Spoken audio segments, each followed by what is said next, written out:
Hello guys, welcome back to our YouTube channel. My name is Swapnil Suryavanshi और आज हमारा है day 20 beginner to pro investor series का।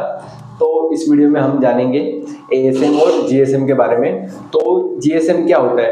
तो जीएसएम का फुल फॉर्म है कि ग्रेडेड सर्वेलेंस मेजर, और सेकेंड है एएसएम जिसका एडिशनल सर्वेलेंस मेजर। तो इसमें स्टॉक्स कैसे आते हैं, यानी कि आप मान लीजिए जो अपना सेबी है वो कुछ ऐसे स्टॉक्स मैनिपुलेट होते रहते, तो उन पे कंट्रोल करते रहती है। तो उसके लिए तो मान लीजिए अभी इसमें आप जीएसएम में देखोगे तो बहुत सारा वो स्टॉक अगर उसमें आ गया जीएसएम के लिस्ट में, सेबी को थोड़ा सा भी लगा कि इसमें मैनिपुलेट हुआ, तो उसके 4 स्टेजेस होते हैं। तो वो उसमें उसे डाल देती है। तो उसमें देखती हो कि कंपनी का जो मिसमैच रहता है प्राइस में और उसके फंडामेंटल में, यानी कि उसका स्टॉक्स का प्राइस कुछ और ही स्टोरी बता रहा है और उसके फंडामेंटल्स कुछ और ही है। तो वो उसके लिए फिर वो सब उसमें देखती है कि उसका अर्निंग्स कितने हैं, उसके बुक वैल्यू क्या है, उसके फिक्स एसेट कितने हैं, उसका पीई क्या है और उसका मार्केट कैपिटलाइजेशन क्या है। तो यूजुअली इसमें पेनी स्टॉक्स आते हैं, और जो पेनी स्टॉक्स होते हैं उसमें सबसे ज्यादा जो जिसे बोलते हैं ना पंप एंड डंप, यानी कि किसी भी स्टॉक्स की वैल्यू को बहुत ज्यादा बढ़ा देते हैं, तो तभी वो जीएसएम लिस्ट में आते हैं। तो उसी को कंट्रोल करने के लिए वो लोग ने 4 स्टेजेस बनाए। तो कभी कभी जीएसएम स्टॉक्स में वो लोग आपको कुछ स्टॉक्स के लिए मतलब मार्जिन बढ़ा देते हैं, यानी कि 100% मार्जिन, यानी कि 1 लाख का अगर आपको इन्वेस्टमेंट करनी पड़ेगी तो उसको और एडिशनल 1 लाख रुपए डालना पड़ेगा। या फिर उसमें कभी कभी उसका डे ट्रेडिंग बंद कर देते हैं, यानी कि मान लीजिए अगर आपने वो स्टॉक्स आज सिर्फ बाइंग ही कर सकते हो, उसे सेल नहीं कर सकते, तो दूसरे दिन उसे सेल कर सकते हो, बाय नहीं कर सकते। तो ऐसे बहुत सारे रिस्ट्रिक्शन है जो उसमें लगा देती है, तो इससे इन्वेस्टर को बचने के लिए। और फिर दूसरा होता है एएसएम। तो एएसएम में इसमें बड़ी कंपनियां भी आती है, छोटी कंपनियां भी आती है। तो इसका मतलब हाई प्राइस और वॉल्यूम पे रहता है ये जी, बहुत ज्यादा उसमें वेरिएशन आ जाता है। तो और इसमें दूसरा होता है कि बहुत मतलब कम बोलते हैं ना, यूनिक पैन नहीं है, बहुत सेम लोग ही उसमें इन्वेस्टमेंट कर रहे हैं।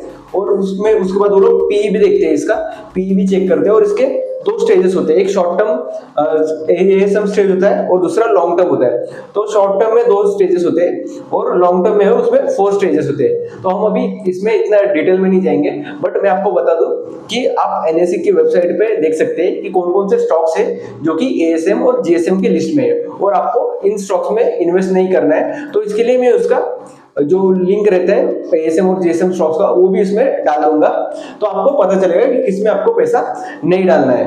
तो इसके बाद सबसे ज्यादा जो लोग गलती करते हैं कि पेनी स्टॉक्स, उन लोग को मतलब जो बिगिनर होते हैं वो लोग को लगता है कि 4 रुपए 5 रुपया या 20 रुपए वाला स्टॉक्स लूंगा तो वो उसके चांसेस ज्यादा है बढ़ जाने के, जैसे कि। और दूसरे जो अच्छे स्टॉक्स होते हैं वो 200 300 500 मतलब महंगे होते हैं, और पेनी स्टॉक जो होते हैं वो सस्ते हैं। तो बिगिनर लोग क्या करते हैं कि सोचते हैं ज्यादा इसमें 1000 रुपए के 200 300 400 शेयर्स ले लूंगा 20-25 रुपए वाले, और उसकी उम्मीद करते हैं बढ़ने की। लेकिन ऐसा होता नहीं है, वो बढ़ते नहीं है, वो उल्टा और नीचे जाते हैं, और उसमें उसके फंडामेंटल्स वगैरह अच्छे नहीं रहते। तो आप मान लीजिए कि आप 1000 रुपए का गोल्ड लिए, या फिर 1000 रुपए का बोलते हैं लोहा लो, तो लोहा ज्यादा क्वांटिटी में आएगा, लेकिन उसकी प्राइस बढ़ेगी क्या? नहीं। बट लोहा गोल्ड खरीदोगे तो गोल्ड की हर साल प्राइस बढ़ती रहती है। तो मैं अभी आपको कुछ ऐसे स्टॉक्स के एग्जांपल देता हूँ जो जिनकी वजह से मतलब लोगों ने बहुत सारी वेल्थ बनाई, करोड़पति बने। और उसके अपोजिट में ऐसे स्टॉक्स भी बताऊंगा जिनकी वजह से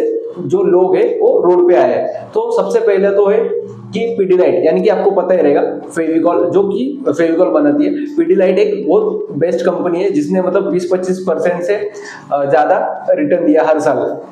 और उसके बाद है एशियन पेंट्स।